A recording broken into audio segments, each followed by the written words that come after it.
constitution pour arranger les choses. Le chef de l'État doit jouer ses fonctions comme il se doit. Le chef de l'État, Félix Tshisekedi, doit avoir les prérogatives qui lui donnent la Constitution.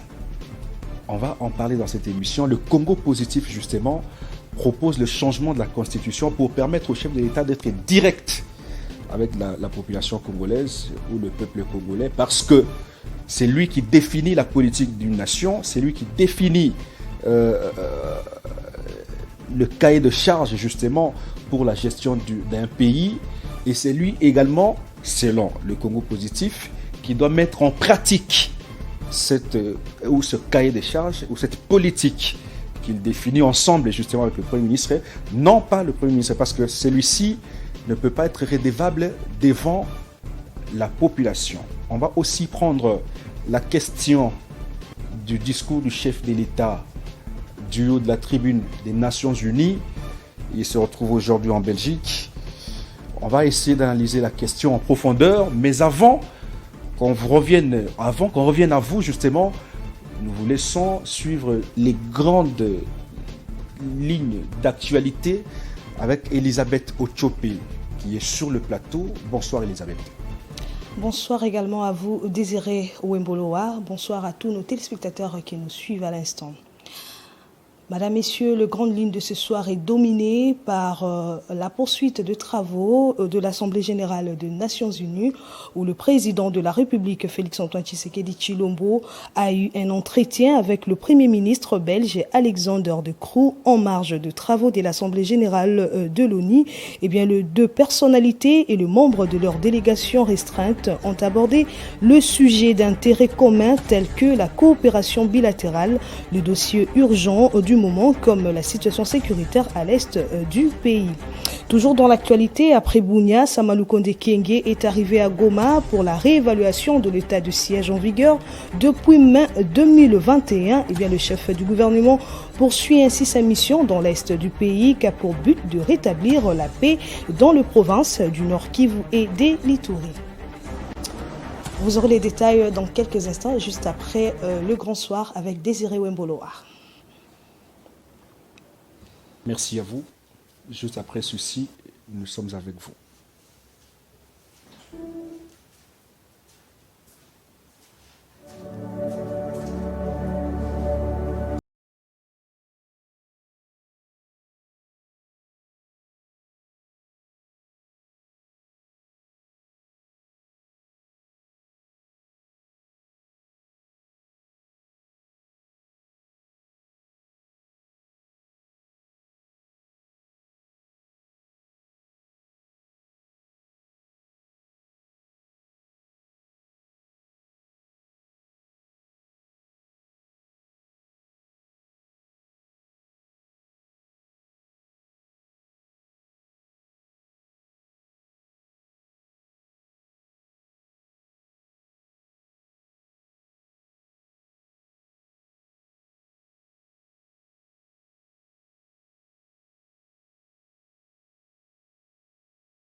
Alors sur ce plateau, je suis accompagné du porte-parole justement du Congo positif, le parti cher à Dieudonné Nkichi.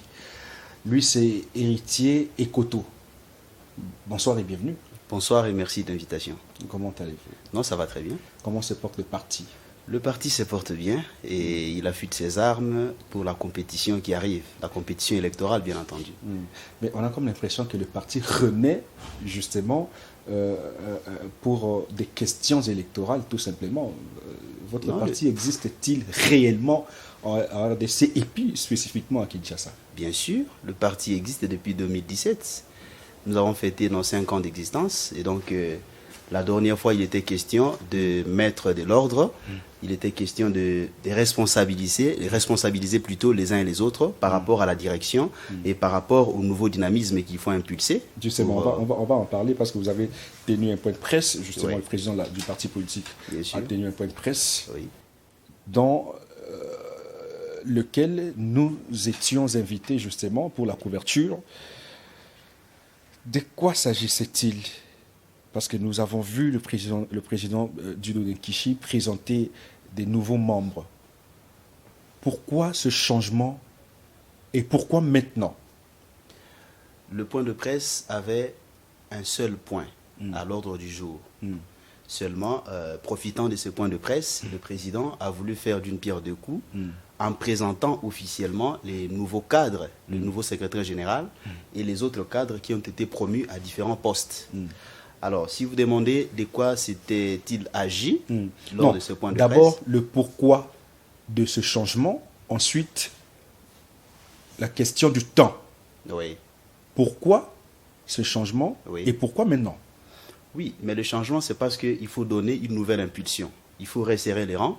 La compétition électorale se pointe à l'horizon. Et donc, il faut mettre le parti en ordre de bataille pour que l'année prochaine, nous puissions aller compétir à armes égales avec les autres partis politiques. Et donc, la politique qui a prévalu à ces nominations, c'était d'épuiser dans les fils maison, comme on le dit. On a pris les fils maison qui connaissent bien le parti, qui ont toujours évolué avec nous, et nous osons croire que ces fils maison savent ce qu'il faut faire, ils réalisent les défis auxquels on est confronté, et qu'ils peuvent compter sur les autres militants et cadres pour propulser le parti vers les institutions, parce que c'est ça l'enjeu. Vous faites partie de l'Union Sacrée. Oui, nous avons été le premier parti à à appuyer le discours du président de la République, à répondre à son appel, c'est lui de fédérer autour de lui, toutes les forces qui partageaient cette idée du peuple d'abord. Vous étiez le premier parti d'abord, bien sûr. Le premier parti bien sûr. À adhérer à l'Union Sacrée. Bien sûr. Mais on a quand même l'impression que vous êtes nulle part. Nulle part, ça veut dire quoi? Dans les institutions, vous n'y êtes pas, vous ne vous retrouvez nulle part. Dans les institutions, vous n'y êtes pas. Votre parti politique n'a pas de cadre au sein, par exemple, de la présidence de la République, n'a pas non plus un ministère, n'est pas à l'Assemblée nationale ou au Sénat. Vous n'êtes nulle part, mais vous avez rejoint le président de la République avec son union sacrée pour tout simplement parce qu'il fallait le faire ou pour la conquête du pouvoir. Si tel est le cas, ça signifie que nous sommes un parti politique à féliciter. Voici un parti qui n'est pas au gouvernement, qui n'est pas dans l'entreprise publique, mais qui soutient la vision du président de la République. De ce point de vue, nous sommes un parti politique à féliciter, parce qu'on ne court pas derrière le poste pour soutenir le président de la République. Mais la question ici, c'est que la politique, c'est la gestion. Oui. Et un parti politique, a comme vocation la conquête du pouvoir, n'est-ce pas? Et l'exercer le plus longtemps possible. Bien sûr. Et vous ne faites pas la conquête du pouvoir, vous adhérez à l'Union Sacrée parce qu'il faut adhérer ou parce qu'il faut soutenir le chef de l'État? En fait, l'Union Sacrée, c'est une vision. C'est la vision du président de la République. Et ayant répondu à l'appel du président de la République, nous sommes à ses côtés pour l'accompagner dans sa lourde tâche de diriger le Congo. On accompagne celui qui gère comment? C'est en gérant avec lui, n'est-ce pas? Pas forcément. Oh. Quelqu'un qui gère, en partageant si vous venez l'accompagner. En partageant ses idées, en soutenant ses actions, c'est notamment aussi ça. En vulgarisant ce qu'il est en train de faire, en expliquant ce que le chef de l'État est en train d'abattre comme travail sur terrain. Voilà. Pourquoi vous ne vous retrouvez pas, justement? Pourquoi le Congo positif ne se retrouve pas? On a comme l'impression que le Congo positif n'est nulle part. Pourquoi? Vous pouvez expliquer aux gens pourquoi est-ce que le Congo positif ne se retrouve pas? En fait, se retrouver, ça veut dire quoi exactement? Ça veut dire que vous casez quelque part. Le chef de l'État pourra peut-être signer une ordonnance et puis donner, je veux dire, à votre président du Congo Positif, Julian Kishi, Oui. un poste important Oui. comme étant celui qui a rejoint le bateau en Oui. premier. C'est tout à fait logique. C'est ça la politique, justement. Je suis heureux d'être en face d'un journaliste chevronné qui connaît bien ce qu'on appelle le pouvoir discrétionnaire du président de la République. Oui. Il n'appartient pas à un parti politique de passer aux médias et de faire du chantage au chef de l'État pour solliciter les postes. Non, nous sommes à côté du président de la République, non pas forcément pour les postes. Nous sommes pour soutenir sa vision, comme je l'ai dit dès le départ. Nous soutenons la vision qui est la sienne, c'est-à-dire celle qui fait prévaloir l'intérêt du Congolais avant l'intérêt des privés et des individus. Voilà. Donc, peut-être que vous n'avez pas de lobbying. Quel lobbying? Le parti est en train de se battre. Je vous ai expliqué le bien fondé de nomination qu'il y a eu récemment à la tête du parti. Oui, parce que l'enjeu justement, c'est de faire entrer le parti dans les institutions. Oui. Voyez-vous? Et nous devons... Par quel procédé? Mais par les élections. C'est par les élections. Mais vous devez avoir l'argent pour aller aux élections. Vous n'avez pas d'argent. Les élections viennent, approchent à pas des géants. Et donc, il faut resserrer les rangs. Il faut impulser un nouveau dynamisme. Avec quel argent? C'est comme ça que quand on est candidat, ça veut dire qu'on se prépare à aller compétir. On ne prend pas l'argent des caisses de l'État pour aller compétir, non. Non, ça veut dire que non, pas l'argent de l'État, mais sinon, gérer, et puis en fonction de vos salaires, vous pouvez peut-être aller compétir. C'est comme ça. Je ne vous dis pas qu'il faut aller détourner. Non, il faut gérer. Il y aura un critérium de sélection des candidats. Et chaque candidat du parti sait à quoi il a affaire pour prétendre représenter le parti aux élections qui viennent. Et donc, c'est ça même la philosophie qui a prévalu aux différentes nominations qu'il y a eu. Le nouveau secrétaire général a été nommé, les autres cadres du parti ont été nommés. D'ailleurs, c'est ici l'occasion pour moi de présenter au président du parti mes sincères remerciements pour avoir jeté son dévolu sur nos modestes personnes. Et nous pensons qu'avec l'accompagnement de tous, nous pourrons aller de l'avant et réaliser cet objectif qui est celui de faire entrer le parti dans les institutions après les élections. Donc nous nous battons pour ça d'abord et avant tout. Alors, vous avez un candidat président de la République aux élections de 2023 où vous devez d'abord partir, c'est pas moi, faire un congrès et puis choisir qui est-ce que vous allez soutenir. Je crois que le président du parti, lors de son dernier point de presse, il a été clair comme l'eau des roches. Il a dit que le parti avait son candidat et il a décliné l'identité de ce candidat. Et ce candidat, c'est Félix-Antoine Tshisekedi Tshilombo, qui est en train d'abattre un travail de titan. Et nous pensons que si nous lui accordons une deuxième chance, nous lui accordons un deuxième mandat, il pourra réaliser ses rêves, sa vision sur le Congo. Et vous pensez que si vous lui accordez un deuxième mandat, le Congo Positif pourra se retrouver? Le parti se bat pour arracher des sièges à tous les niveaux. Et donc, c'est le travail que nous faisons au moment où nous parlons. C'est pourquoi les nouvelles autorités du parti ont été nommées pour réaliser cet objectif. Et donc, au moment où je parle, des réunions ont été tenues depuis la nomination de ces autorités pour tendre vers cet objectif. Et nous pensons qu'avec le concours de tous les cadres, tous les militants, le parti va réaliser cet objectif. Très bien.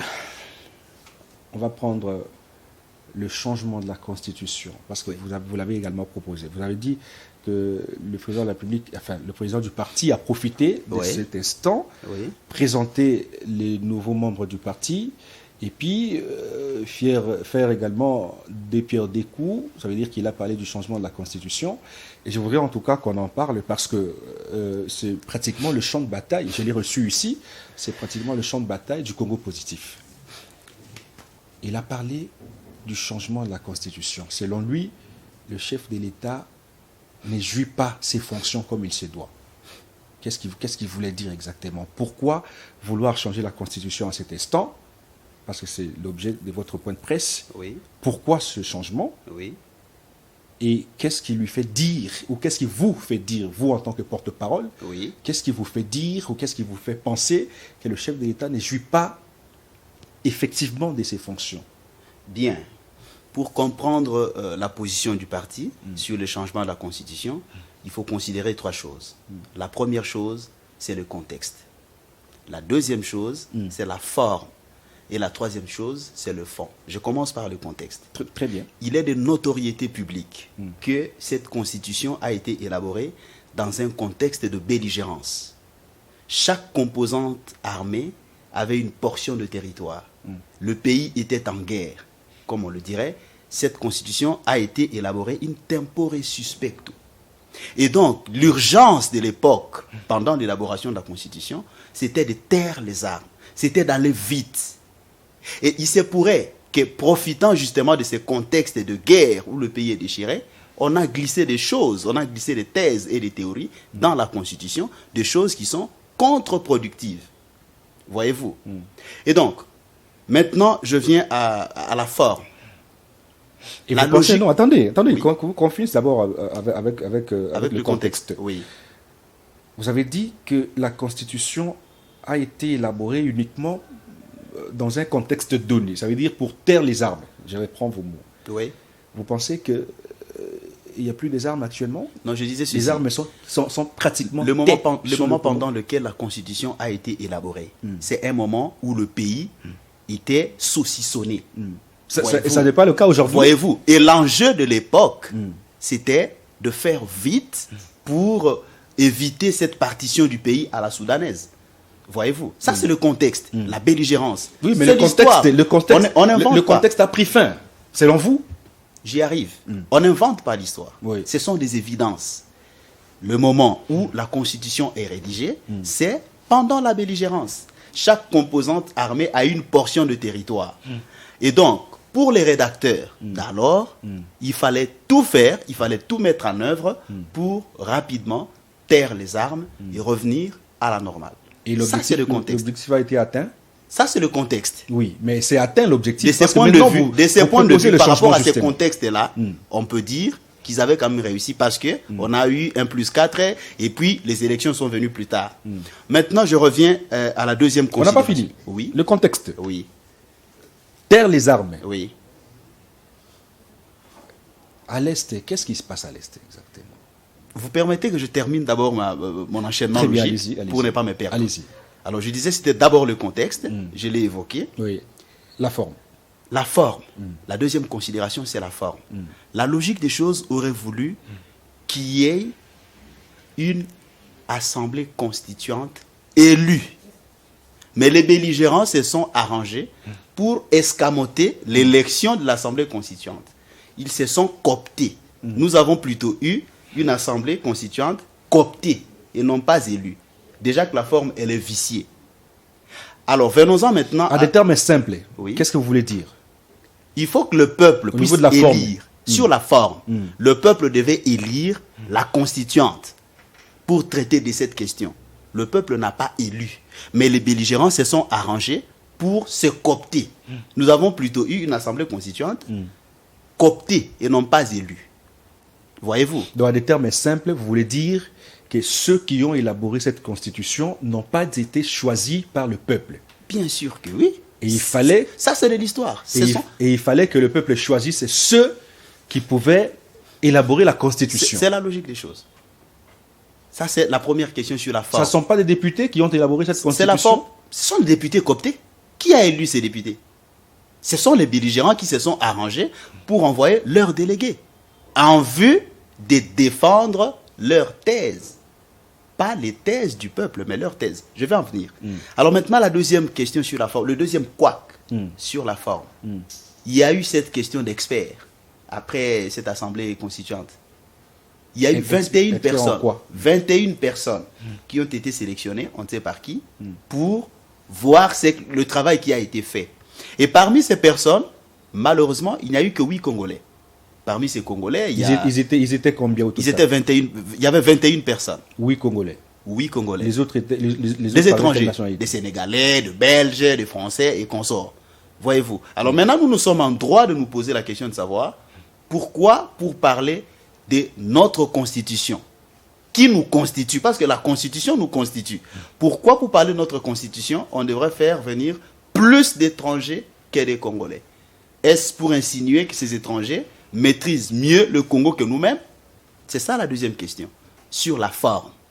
Et parmi les 8 Congolais, j'allais oublier, il y a le professeur Essambo, Jean-Louis Essambo, qui est un Congolais de valeur, un de rares Congolais à avoir démissionné pour ne pas être en contradiction avec sa conscience. Il est vivant, vous êtes de la presse, vous pouvez le chercher pour l'interroger et lui poser certaines questions qu'on va évoquer tout à l'heure. Ça, c'est sur le plan de la forme. Maintenant, sur le plan du fond, je commence par un article, le moins problématique. Au niveau de la forme d'abord, Oui.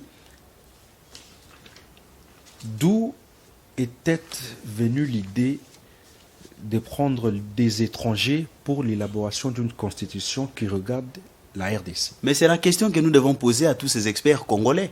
J'ai parlé du professeur Bochab, du professeur Essambo, le professeur Mampouya et les autres. Vous êtes de la presse. Cherchez une émission avec eux et posez-leur des questions sur notre constitution. Voyez-vous? Oui, mais Parce que la constitution, ce sont nos valeurs. C'est notre vouloir vivre ensemble qui a été coulé dans un texte. Maintenant, d'où vient que ce sont plus d'étrangers qui s'en occupent en lieu et place des Congolais eux-mêmes? Vous voyez? C'est ça la question. Alors maintenant, sur le fond, je viens à l'article 198. Il y a un alinéa ici qui dit les ministres provinciaux sont désignés par le gouverneur au sein ou en dehors de l'Assemblée provinciale. La composition du gouvernement provincial tient compte de la représentativité provinciale. L'autre alinéa, on dit le nombre de ministres provinciaux ne peut dépasser 10. Ça, c'est une bonne chose. Pour le nombre de membres du gouvernement provincial, on dit ce nombre ne peut on a dépasser. Déterminé l'effectif. On a déterminé le nombre. Mais regardez pour le gouvernement central. On n'a pas déterminé la limite du nombre. Ça veut dire que pour les belligérants, la question de la conquête du pouvoir, c'était une question de vie ou de mort. Aujourd'hui, le président de la République peut nommer même 1000 ministres. Il n'aura pas violé la Constitution.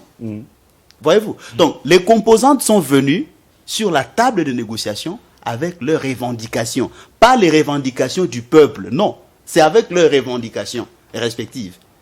Voyez-vous, nous aurions voulu, si c'était une constitution citoyenne, une constitution au bénéfice de notre peuple, on aurait voulu que le nombre de membres du gouvernement central soit limité expressis verbis dans la constitution. Tel n'a pas été le cas. Maintenant, nous allons maintenant... Eux ont pensé qu'il leur faut peut-être le gouvernement central et puis les gouvernements provinciaux, ce sont des Congolais. Pardon? Les Congolais se retrouvent dans les gouvernements provinciaux et les belligérants que vous avez évoqués ici se retrouvent très souvent parmi les membres du gouvernement central. Bien sûr. D'où ils n'ont pas limité le nombre. Donc pour nous, cette constitution est une constitution qui a été cousue pour les belligérants et pour les étrangers. Des intérêts privés. Pour les intérêts privés. Parce que dans l'esprit de belligérants, le Congo, c'est pas la res publica. Non, c'est la res privata. Vous voyez, c'est un patrimoine privé. Et ils sont restés nostalgiques jusqu'à ce jour. Je vais le démontrer. Alors, revenons maintenant à l'article 13 de la Constitution. Quel est l'article 13? Cet article... Rapidement. En fait, c'est l'article 13 qui consacre l'infiltration et la domination du Congo par les étrangers. Je vais expliquer. Allez-y, lis l'article. Je le lis in extenso, si vous permettez. Article 13. Aucun Congolais ne peut, en matière d'éducation et d'accès aux fonctions publiques, ni en aucune autre matière, faire l'objet d'une mesure discriminatoire, qu'elle résulte de la loi ou d'un acte de l'exécutif, en raison de sa religion, de son origine familiale, de sa condition sociale, de sa résidence, de ses opinions ou de ses convictions politiques, de son appartenance, suivez très bien, de son appartenance à une race, à une ethnie, à une tribu. On ajoute maintenant l'incise pernicieuse à une minorité culturelle ou linguistique. Cherchez les experts congolais que je viens de citer tout à l'heure et allez leur poser la question de savoir qu'est-ce qu'on entend par la minorité culturelle et linguistique. À quel moment on a établi cette minorité culturelle et linguistique et où se trouve localisée cette minorité culturelle et linguistique. Et c'est cet article 13 qui ouvre directement, qui commande même l'article 1er de la Constitution, qui dit, qui limite les frontières de la République démocratique du Congo au 30 juin 1960. Voyez-vous, c'est cet article, l'article 13, qui donne droit aux étrangers d'être dans nos institutions et d'être dans tous les services de l'État. Je prends un exemple. Vous n'avez pas l'impression que oui, dans la tête des belligérants, ceux qui ont élaboré la Constitution Oui. voulaient tout simplement fédérer toutes les forces vives de la République. Oui. Et qu'il fallait mentionner justement dans la Constitution pour qu'il n'y ait pas de problèmes demain, par exemple. Le jour... Parce que si Oui. comment dire, si on met des côtés Oui. des forces vives, et pas comme la minorité, par exemple, je vais en évoquer, Oui. la minorité, les Tutsis, Oui. qui sont à l'est Oui. de la République. Oui. Si la Constitution ne leur donne pas le droit, par Oui. exemple, de devenir ministre, Oui. ça veut dire qu'ils seront marginalisés. Pourtant, Oui. ils sont entrés en masse en RDC, ayant justement la nationalité congolaise leur avait donnée par Mobutu. Ok. Mais où est le caractère impersonnel de la loi? J'ai appris que la loi revêt un caractère personnel. Impersonnel. Mais où est ce caractère impersonnel? C'est déjà impersonnel. Et si vous citez... Ça parle de tout le monde. Maintenant, moi qui suis de Déguessé, je suis Colombé de Déguessé. Maintenant, nous, où sommes dans la compte? Parce que vous avez cité ces gens-là. Et nous autres, qui va nous citer? Mais tout le monde est là. Alors, c'est pourquoi je dis... Tout le monde est là. Cherchez les experts que j'ai cités, posez-leur la question, qu'on nous dise à quel moment on a identifié qu'au Congo, il y a une minorité linguistique et culturelle. Qu'on nous dise à quel moment il y a eu ces recensements. Et quelle est la majorité linguistique et culturelle. Qu'on nous le dise ouvertement. Le jour où on cite le nom de cette minorité, le débat est clos. Le jour où on localise cette minorité, le débat est clos. Et c'est cet article, l'article 13, qui ouvre la voie à l'article 4, où on dit « Des nouvelles provinces et entités territoriales peuvent être créées par démembrement ou par regroupement dans les conditions fixées par la Constitution et par la loi. » Rappelez-vous l'épisode Minembwe. Vous avez suivi le débat à l'Assemblée nationale. C'est sur base de l'article 13. Donc pour nous, l'article 13, c'est cet article qui systématise l'infiltration. C'est l'article qui organise, qui codifie même l'infiltration. Et donc pour nous, cette constitution est une constitution des belligérants, au profit des belligérants et des étrangers. Je prends un autre exemple. La revendication des belligérants, c'était entre autres qu'on reconnaisse les grades à leurs soldats retranchés en forêt, qui pouvaient s'autoproclamer capitaine, colonel, général, et le lendemain, les grades ont été homologués en tant que tels lors des négociations. Regardez le cas le plus illustratif, c'est celui de Bosco Ntaganda, qui a été promu général dans ce pays, qui a même régné dans ce pays.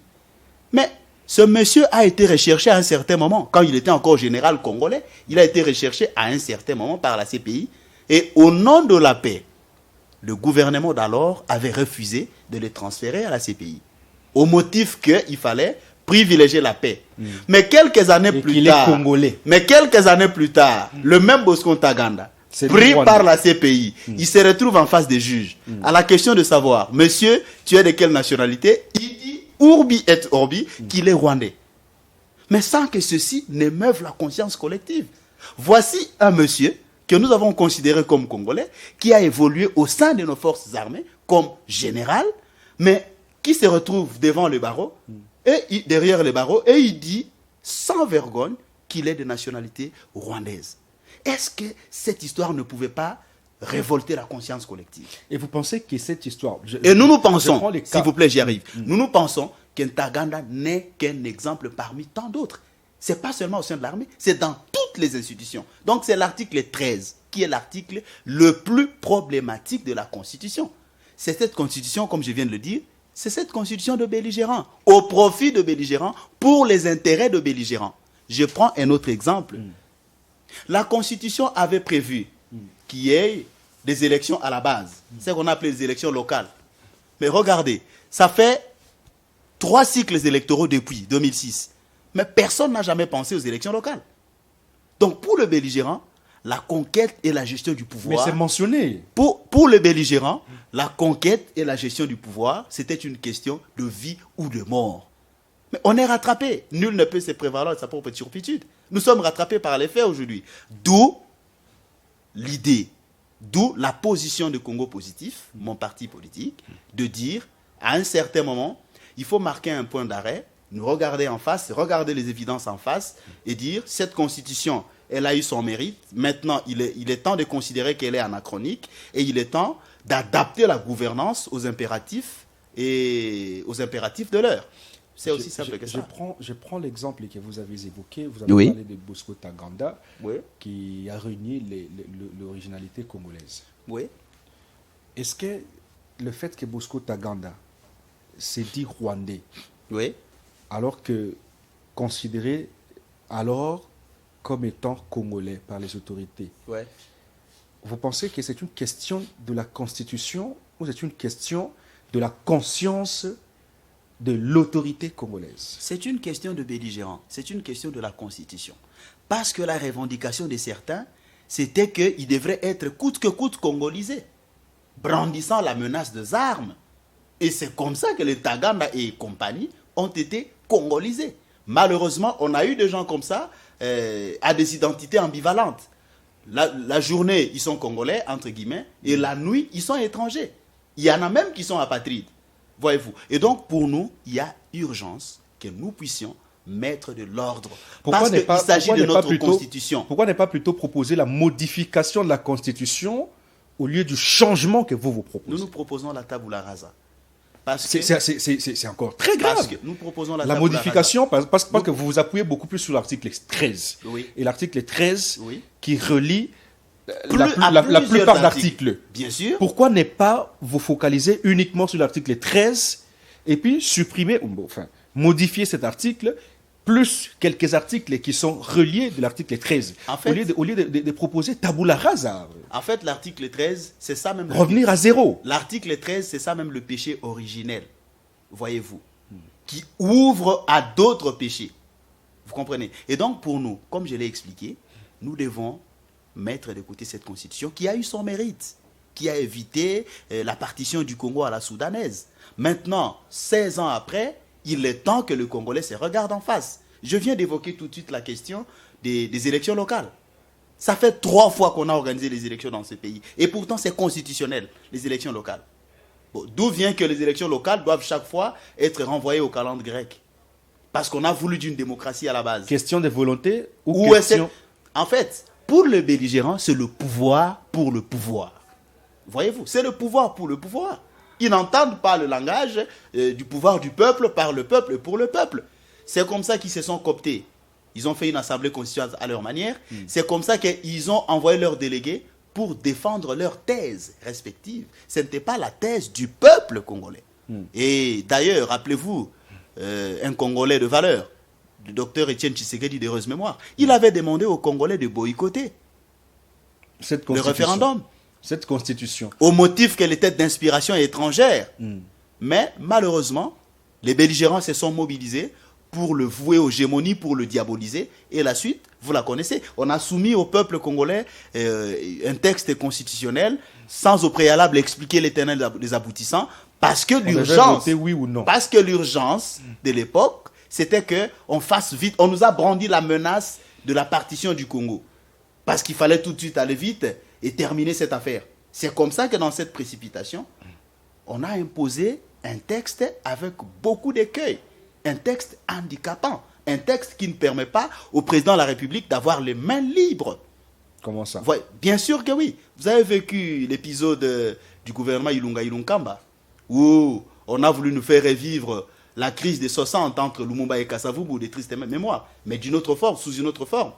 Voyez-vous, ça c'est le président de la République. On a rendu le président de la République totalement irresponsable, devant le Parlement, je vais dire. Mais quand il faut demander le bilan... Il l'est justement, il est dans le irresponsable texte, devant bien le sûr. Parlement. Et quand il faut demander le bilan, qu'est-ce qu'on dit?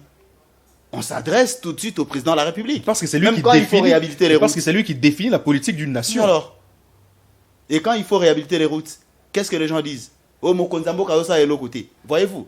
Et donc, il est temps pour nous que cette constitution soit adaptée aux impératifs de la gouvernance de l'heure. Il y a un adage qui dit il n'existe pas de mauvaises troupes, mais il existe de mauvais chefs. Oui. Quand un chef définit la politique d'un État, cette politique mise en place, on suppose, je prends votre hypothèse, par une autre personne, qui est le Premier ministre, bien que ne partageant pas sa vision. Cette personne-là, selon cette même constitution, est surveillée par le chef de l'État, parce que c'est lui qui est le propriétaire ou le concepteur de la politique. Et au cas où il y a faille Oui, de l'applicabilité de cette vision, oui. à qui revient la responsabilité selon vous? Au Premier ministre qui a échoué ou au chef de l'État qui est son gendarme? Écoutez, vous savez que c'est le président de la République qui nomme le Premier ministre et les autres membres du gouvernement. Oui.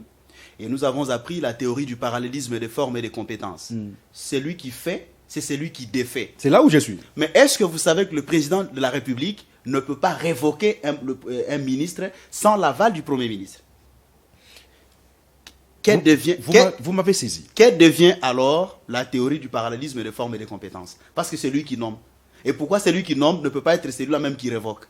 C'est ça la belligérance. C'est au niveau. En fait, c'est l'œuvre de la Je belligérance. suis au niveau de la primature. C'est ça l'œuvre de la belligérance. Je suis On au a niveau- voulu, la belligérance a voulu tout faire à sa manière. La belligérance a voulu faire de conciliabule le mode quotidien de gestion du Congo. Regardez aujourd'hui. Qu'est-ce qui justifie? Quelle est la raison d'être aujourd'hui de ce qu'on appelle le CNSA, Conseil national de suivi de l'accord? Quelle est sa pertinence? C'était contextualisé. Je dis, il existe jusqu'aujourd'hui. Et les agents sont payés par le trésor public. Quelle est sa pertinence? Quelle est sa raison d'être? Ce Conseil national de suivi de l'accord, il s'agit de quel accord? On fait le suivi de quel accord? C'est ça la logique de la belligérance. Cette logique était de tenir le Congo à l'œil. À qui la faute? Si le CNSA existe jusqu'aujourd'hui. La à qui faute, c'est à la Parce que belligérance. C'était quand même prévu. La faute, c'est à la belligérance. C'était Nous, quand nous même- voulons. C'était quand même prévu. Congo positif, mon après les accords, Parce que- après les élections justement, Oui. le CNSA devait disparaître. Oui. Et si jusqu'aujourd'hui le CNSA existe, à qui revient la faute? Et qui a ressuscité le CNSA? Le pouvoir de résurrection du CNSA. À qui a-t-il été dévolu? Pourquoi on l'a ressuscité? Alors nous voulons, mon parti Congo Positif veut d'une constitution où on opère ce qu'on appelle la restitution de la République aux citoyens. Il faut restituer la République aux citoyens. Parce que cette constitution ne restitue pas la République aux citoyens. Cette constitution fait la part belle aux belligérants et aux étrangers. Je viens de démontrer par A plus B que c'est une constitution au profit de belligérants. Les thèses de belligérants. Vous savez, le professeur Essambo, pour revenir à lui, il a écrit un ouvrage, je crois que c'est sa thèse, où il critique, hein, il fait montre de mérite et de faiblesse de cette constitution. Vous êtes de la presse, cherchez-les, allez le lire. Il évoque ce qu'il appelle des questions sensibles qui ont été évoquées lors des travaux préparatoires, lors des débats entre les composantes. Chacun voulait faire triompher sa thèse. Lisez et vous verrez. Vous allez tout de suite vous rendre à l'évidence que cette constitution n'est pas la constitution qu'il faut pour ce peuple. C'est une constitution au profit des belligérants, une constitution au profit des étrangers. D'où vient que, je viens de l'évoquer, d'où vient que les élections locales doivent être renvoyées à chaque fois au calendrier grec. Ne vous répétez pas. Oui, parce qu'ils l'ont prévu dans la Constitution, les élections locales. Osez seulement dire à ces belligérants, à ces anciens belligérants, que l'année prochaine, en 2023, nous voulons commencer par les élections locales. Vous verrez comment ils vont monter sur le toit. Parce que pour eux, la question du pouvoir, c'est une question de vie ou de mort. Donc pour le belligérant, gouverner, c'est régner. Gouverner ne veut pas dire servir. Et donc pour nous, il faut restituer la République aux citoyens en adoptant une constitution citoyenne qui tienne compte des aspirations de ce peuple. C'est aussi simple que ça. Très bien. Il faut changer radicalement des fonds d'accord Oui. cette constitution. Bien sûr, Selon le Congo positif. bien sûr. Et le chef de l'État aura les prérogatives pour développer le pays. Mais je rappelle et une petite historique. Vous avez parlé d'Évariste Bochab, vous l'avez mentionné. Oui, Je crois en 2016, oui, il a publié un ouvrage oui, intitulé L'inanition de la nation oui, ou la révision de la Constitution, oui, opposée oui, par la population congolaise, Oui. y compris l'opposition qui est au pouvoir aujourd'hui, Oui. à l'époque. oui, Aujourd'hui, vous tenez pratiquement la même thèse oui, que Évariste Bochab. oui. Qu'est-ce qui a changé? En fait, le professeur Bochab, qui est un éminent juriste, avait dit la vérité. Seulement in tempore suspecto. Ce qui est différent de nous. Notre démarche ne consiste pas à faire naître au Congo un Augustus Imperator avec le pouvoir de vie ou de mort. C'était ça sa vision? Non. Il a fait une tempore suspecto. C'était ça sa vision? Moi, je ne suis pas son porte-parole. Je constate simplement qu'il avait fait in tempore et suspecto. Mais notre démarche, comme je l'ai dit... Il parlait plutôt de l'inanition de la nation ou du changement de la Constitution. Vous avez pratiquement la même thèse. Il voulait la tailler sur mesure d'un Comment individu. ça? Mais nous disons qu'il faut opérer ce qu'on appelle la restitution de la République aux citoyens. Parce que cette constitution, c'est pour les étrangers. J'ai évoqué le cas de Bosco Ntaganda. Ce n'est qu'un exemple parmi tant d'autres. Voici un individu qui a profité du Congo et de la constitution. Mais une fois, devant le juge, non, il dit sans vergogne qu'il est rwandais. Il n'est pas congolais. Mais cette histoire devait révolter la conscience collective pour dire, tiens, mais regardons-nous en face. Avec qui vivons-nous? Avec qui sommes-nous tous les jours? Voyez-vous? Et vous pensez qu'en changeant la Constitution, cette histoire d'infiltration prendra fin prendra fin justement? Bien sûr que oui. Comment? Bien sûr. Par quel procédé? Parce que nous aurons... Ils sont déjà ici. Parce que nous aurons... Ils sont dans les fonctions. Nous aurons tout verrouillé dans la Constitution. Ça sera une Constitution... Ils sont dans toutes les institutions. Ça sera une Constitution... Heureusement que vous le savez. Ça veut dire que nous devons les dénoncer. Vous savez qu'ils sont au Parlement? Je disais ceci. Vous savez qu'ils sont députés et sénateurs? Oui. N'est-ce pas? Oui. Ce sont eux des législateurs. Et cette Vous fois-là... savez qu'ils sont dans l'armée. Mais, et en changeant la Constitution... Mais seulement... En changeant la Constitution, qu'est-ce que ça va apporter comme changement? Ils sont moins nombreux que les Congolais authentiques. Vous voyez? C'est ce que vous pensez? Ils sont moins nombreux que les Congolais authentiques. Et ce peuple qui ne voudra plus d'un néocolonialisme va tout de suite se réveiller, va prendre son destin en main pour dire assez, maintenant il faut une nouvelle direction à la tête de la République. C'est comme ça, c'est aussi simple que ça. Un dernier mot sur la thématique, parce qu'on doit prendre la deuxième thématique. Le dernier mot. Adressez-vous à vos membres du Congo Positif et à vos cadres, justement. Et puis, on va mettre fin à cette thématique pour prendre la deuxième. Le dernier mot, c'est de dire par rapport à ça, justement, c'est de lancer un appel pathétique à tous les cadres militants du parti, d'être derrière le nouveau leadership du parti, sous le leadership du camarade secrétaire général Bienvenu Linaka et tous les autres qui ont été responsabilisés. Nous avons un défi énorme. Le défi, c'est de faire entrer le parti dans les institutions. Et pour cela, nous devons travailler, nous devons retrousser les manches pour que, aux élections qui arrivent, le parti puisse engranger des résultats qui soient satisfaisants. Maintenant, par rapport à la Constitution, je crois qu'il faut ici lancer un appel à tous ces Congolais authentiques. Je dis bien les Congolais authentiques qui ont la perception du Congo positif. J'ai suivi dans les médias, il y a de plus en plus de Congolais, il y a de plus en plus de voix qui s'élèvent pour dire, tiens, nous devons changer les constitutions. Je pense que c'est ici le moment d'imaginer une nouvelle coalition qui pourrait être dénommée la CCCC, 4C. C'est-à-dire? Coalition de Congolais pour le changement de la Constitution. Il faut fédérer toutes ces forces qui réfléchissent, qui ont la même perception que Congo Positif, pour qu'ensemble, nous puissions adresser des pétitions acquis de droit pour que le président de la République, par exemple, en 2023, batte campagne avec un projet de nouvelle constitution à soumettre au référendum après les élections de 2023, comme Alassane Ouattara l'a fait en Côte d'Ivoire. En agissant ainsi, nous aurons sauvé la patrie du complot qui a toujours existé. Voilà. Adieu Linkishi, vous avez un mot? Au président du parti de continuer à se battre comme il le fait pour le parti. C'est une fierté pour nous. Bien qu'il ait jusque-là, il fait une démarche, il marche seul. Ça veut dire quoi, il marche seul? Ça veut dire qu'il n'a pas d'appui au sein de l'Union sacrée sur la vision du changement de la Constitution jusque-là. Il n'a pas d'appui, ça veut dire quoi? C'est le parti qui a levé une option. Et c'est l'option du parti que je suis en train d'expliquer en ce moment. Justement par... C'est l'option du parti que j'explique en ce moment. Et nous avons même lancé un appel à la formation de cette coalition. La CCCCC, 4C, Coalition de Congolais pour le changement de la Constitution. Nous voulons d'une constitution totalement congolaise ou congolo-congolaise.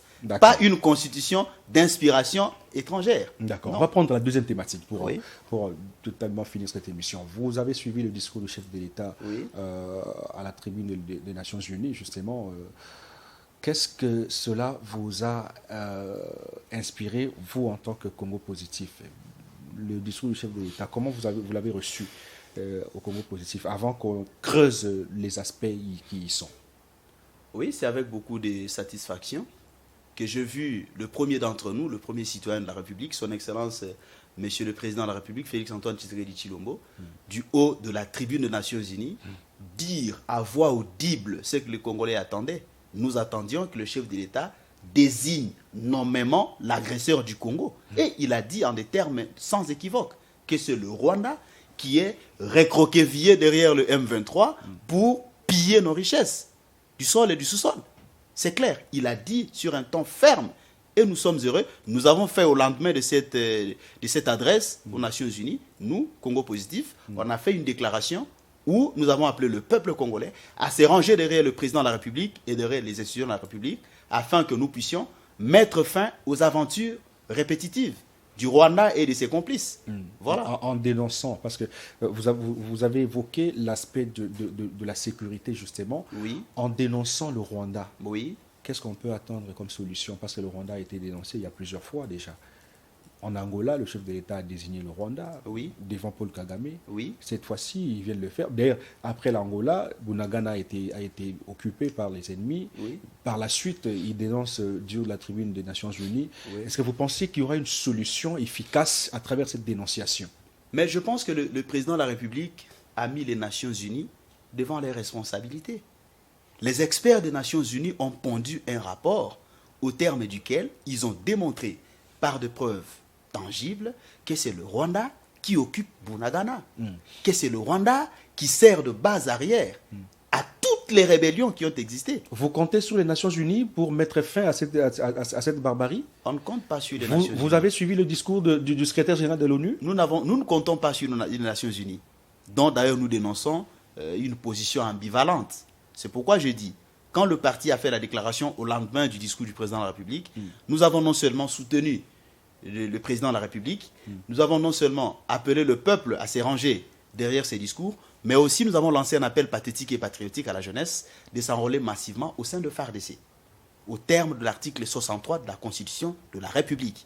Parce que nous devons mobiliser la jeunesse pour défendre l'intangibilité de nos frontières héritées de la colonisation. Et donc, pour nous, ce discours, c'est un discours patriotique, c'est un discours qui met les Nations Unies devant leurs responsabilités. Mais c'est ici l'occasion... Quelle responsabilité? Vous parlez de quelle responsabilité? Vous savez pourquoi les Nations Unies ont été créées? C'était pour mettre fin, c'était pour réaliser la paix et la sécurité internationale. Le maintien de la paix et la sécurité. C'est pour le maintien de la paix et la sécurité internationale. Et c'est le cas? Mais ce n'est pas le cas pratique. Nous avons des troupes. Ah bon, pourquoi nous avons des troupes de la compter sur eux? Ils vous ont dit, c'est le secrétaire général de l'ONU. Oui. Ils vous ont dit ouvertement que les M23 détiennent de l'armement sophistiqué plus que même les États... Enfin, moi, qu'est-ce que j'ai dit, États-Unis? Plus que même les Nations Unies ou l'ONU, la MONUSCO, la RDC. Comment vous pouvez compter sur des gens qui vous disent déjà que les ennemis sont plus armés que nous? Ça, c'est une déclaration gravissime. En fait, c'est pour nous imposer une thèse. Laquelle? La thèse de la négociation avec les Rwandais, avec les étrangers. Voyez-vous? C'est ça l'ambivalence, justement, qu'on ne comprend pas. Des Nations Unies. Et même les casques, comment je vais dire, les hélicoptères. Ils sont au pays jusqu'aujourd'hui. Les hélicoptères des Nations Unies ont même été abattus. Vous savez qu'ils sont au pays par le M23. Ils sont au pays jusqu'aujourd'hui. Mais ils sont ici. La MONUSCO est ici en villégiature depuis autant d'années, sans rien réaliser au terme du mandat qui lui a été confié. Et rappelez-vous la triste phrase non kunda, no job. Donc nous comprenons, les Congolais doivent se réaliser aujourd'hui que nous sommes l'objet d'un complot, même à l'international.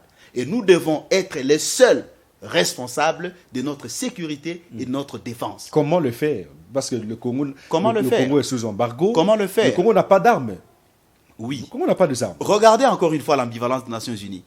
Si vous prenez l'article 51 de la Charte des Nations Unies, on reconnaît le droit naturel à la légitime défense individuelle et collective. Et pour exercer son droit à la légitime défense, il faut acheter des armes, il faut avoir les équipements. Mais en même temps, quand le Congo veut acheter des armes, non, il y a des théories que nous imposent les Nations Unies. C'est ce qu'on ne comprend pas, voyez-vous. Et donc, aujourd'hui, les Congolais doivent comprendre que nous sommes victimes d'un complot, mais que ce n'est pas une fatalité. Il est possible de se relever. Et pour se relever, nous devons taire nos rivalités politiciennes. Pour se relever, nous devons lancer cet appel. Ça veut dire vous savez, supprimer l'opposition, que l'opposition n'existait plus? Vous savez, quand la patrie est menacée, les clivages politico-idéologiques doivent céder place à l'impératif de l'unité nationale. Quand la patrie est menacée. Quand la patrie est menacée, les partis n'existent plus. Parce que la patrie est incolore. Voyez-vous? Et donc, l'enjeu de tous ces étrangers, de tous ces mafieux, c'est la domination du Congo ad vitam aeternam. C'est que nous, Congolais authentiques, nous n'allons pas accepter et nous n'allons pas tolérer. Voyez-vous? Voilà pourquoi je lance cet appel à tous les Congolais authentiques de réaliser que plus que jamais, la patrie est menacée. Et quand la patrie est menacée, on tait de rivalité. Quand la patrie est menacée, on tait nos clivages politico-idéologiques. Un dernier mot. Le dernier mot, c'est de lancer un appel pathétique à la jeunesse qui me suit en ces moments, de venir faire la politique avec nous, Congo positif, de venir lutter avec nous pour sortir du Congo négatif. Parce que tout ce que je viens de peindre revient au Congo négatif. Tout ce que je viens de dire, toutes les dénonciations, Congo négatif. tous les faits, Très bien. tous les faits que je viens d'évoquer, ça relève du Congo négatif. Maintenant, il faut un Congo positif. Et le Congo positif dont il est question, c'est un Congo d'excellence. C'est un appel à tendre vers le Congo d'excellence. Le Congo positif dont il est question, c'est une façon d'appeler les gens à faire ce que les chrétiens appellent la métanoïa, le changement de direction. Merci. Merci à vous d'être passé, Héritier Ekoto. Je rappelle que vous êtes porte-parole du Congo positif. Très belle allocution. Merci à vous qui nous avez suivis. Restez branchés sur les antennes des 10e télévision. Le journal, c'est dans quelques instants, avec Elisabeth Ocho.